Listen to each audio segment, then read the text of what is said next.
imwe life iri easy tachikamaridze mabhuku tyoro nedzeskuru fisi tichisimbisana nemafrenzi ana rastrisi asi nhasi upenyu hwandirwadza pangaritsi asi muzivi wenzira ndiye mufambi wayo anoziva hari yawira aiwa ndiye mubiki wayo munhu wese ane chake chanogona kana gona ana vake gona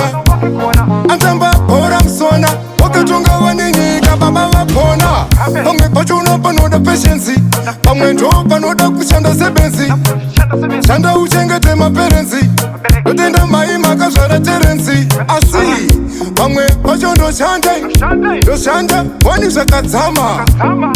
asi ndikarohwa dama mangwana ndinodzoka ndokupa rimwe dama muzivi wenzira ndiye mufambi wayo anoziva hari yawira aiwa ndiye mubiki wayo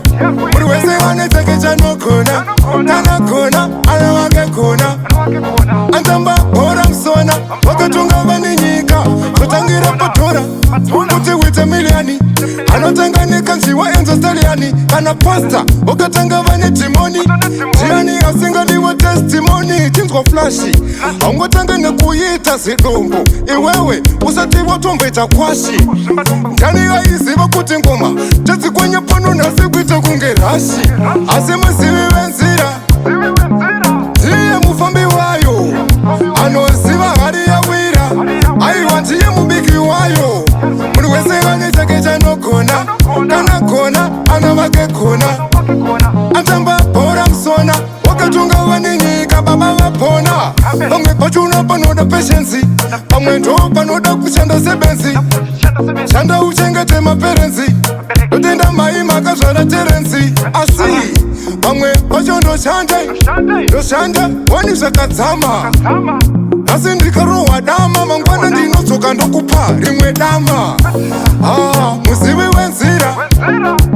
ndiye mufambi wayo anoziva hari yawira aiwa ndiye mubiki wayo muri wese ane chake chanogona kana gona